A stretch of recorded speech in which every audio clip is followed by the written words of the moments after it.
नमस्कार विद्यार्थी मित्रों, आज हम धोरण 5 के अंदर विषय हिंदी में पाठ 10 सीखो उसके बारे में जानेंगे। प्रस्तुत पाठ में बताया गया है कि हम प्रकृति की हर वस्तु से अच्छा सीखकर जीवन को श्रेष्ठ बना सकते हैं। यह मानव जीवन हमें अपने काम को श्रेष्ठ बनाने के लिए ईश्वर द्वारा दिया गया उत्तम उपहार है। कविता के माध्यम से प्रकृति की सुंदरता से हमें क्या क्या सीख सकते हैं वो सब हम जानेंगे। जैसे फूलों से नित हंसना सीखो, भौरों से नित गाना। फूल हमें क्या सिखाते हैं? फूल हमें सिखाते हैं कि हमें हमेशा हंसते रहना चाहिए। आप फूलों को देखोगे तो आपको ऐसा ही लगेगा कि फूल हंस रहे हैं। भौरों से नित गाना, भौरो यानी गुजराती में जिसको हम भमरो वो कहते हैं, वो हमें क्या सिखाता है? वो हमें सिखाता है कि हमेशा गाते ही रहना चाहिए। आप भवरे का आवाज़ सुनोगे तो वो हमेशा गाता ही होगा।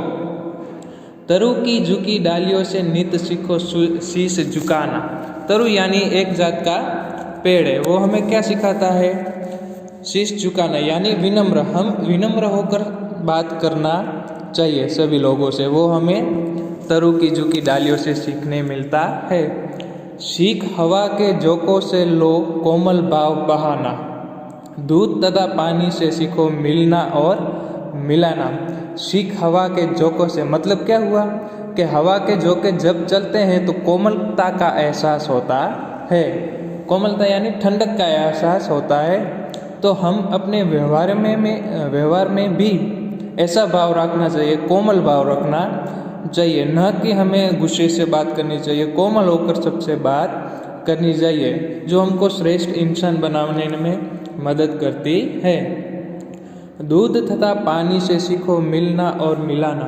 दूध और पानी हम जब मिलाते हैं तो दोनों कैसे एक दूसरे के साथ घुल मिल जाते हैं, वैसे भी हमें भी वैसा ही करना चाहिए। उसका भी काम होता है और हमारा भी खुद का भी काम होता है, दोनों मिलकर काम करना चाहिए।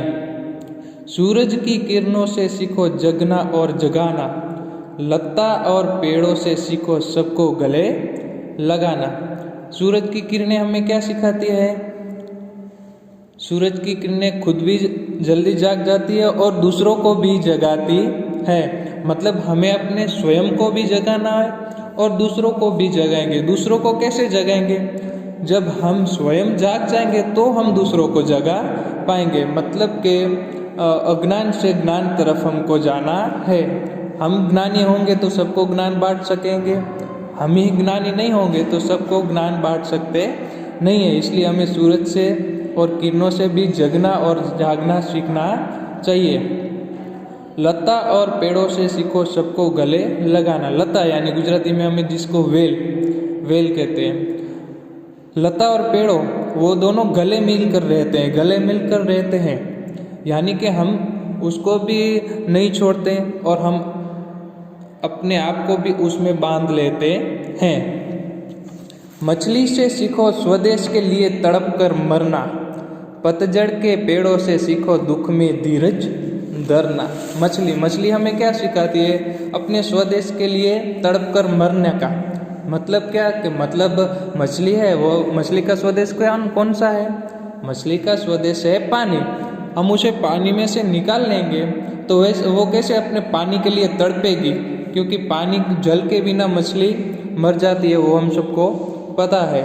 तो हमें मछली से सीखना चाहिए कि हमें अपने देश के लिए क्या करना चाहिए, हम अपने देश के लिए क्या कर सकते हैं, तड़प सकते हैं, तो वो हमें मछली सिखाती है। पतझड़ के पेड़ों से सीखो दुख में धीरज धरना।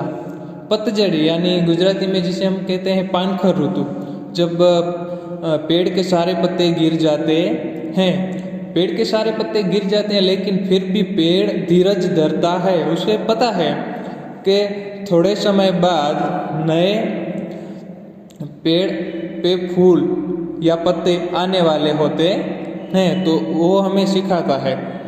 दीपक से सीखो जितना हो सके अंधेरा हरना। पृथ्वी से सीखो प्राणी की सच्ची सेवा करना। दीपक जिसको हम गुजराती में दीवो वो कहते हैं। दीपक हमें क्या सिखाता है? दीपक आप जहाँ भी रखते हो तो वहाँ का अंधेरा वो हर लेता है। हर लेता मतलब वहाँ प्रकाश फैला देता है। जहाँ तक हो सके अंधेरा हर लेता है। दीपक आप रखोगे तो ऐसा नहीं है कि वो काका को दिखेगा, काकी को दिखेगा, नाना को नहीं दिखेगा, वो सबको दिखेगा। अब दीपक का प्रकाश जहाँ तक भी जाता है वहाँ सबके अंधेरा हर लेता है और सबके लिए प्रकाश फैलाता है। तो हमें भी दूसरों के जीवन में प्रकाश फैलाना चाहिए। पृथ्वी से सीखो प्राणी की सच्ची सेवा करना। पृथ्वी हमें क्या सिखाती है कि प्राणी की सच्ची सेवा कैसे कर सकते हैं। आप देखो, खेती है, हरियाली है, वो हरियाली हमें खाने को, पेट भरने को देती है। नदी गंगा यमुना वो हर व्यक्ति को पानी से नया जीवन देती है। चाहे वो मनुष्य हो, प्राणी हो, पशु हो, पक्षी हो, कोई भी वस्तु हो तो उसको पानी पिलाती है। तो पृथ्वी भी कोई हर एक रूप में आकर हमारी सेवा करती है। मतलब सेवा करना मतलब स्वार्थ नहीं रखना। उस सेवा में अपना स्वार्थ हो तो वो सेवा नहीं, सच्ची सेवा नहीं की जा सकती है। तो स्वार्थ रखना चाहिए नहीं और सच्ची सेवा करनी चाहिए। जलधारा से सीखो आगे जीवन पथ में बढ़ना। जलधारा यानी पानी का प्रवाह होता है, वो कैसे आगे ही बहता जाता है, पीछे नहीं जाता है, आगे ही जाता है। तो हमें भी नदी से यह सीखना चाहिए कि हमें भी आगे ही आगे बढ़ना है। और धुएं से सीखो हरदम ऊंची ही पर चढ़ना। धुआं हमें क्या सिखाता है कि हमें हमेशा ऊपर ही चढ़ना है। हमारा जो लक्ष्य है उसके लेकर ऊपर ही चढ़ना है, वहाँ कोई भी ठहर जाना नहीं है। तो ये प्रस्तुत पाठ में हमें प्रकृति की वस्तु से क्या क्या सीख मिलती है वो दर्शाया गया है। अस्तु।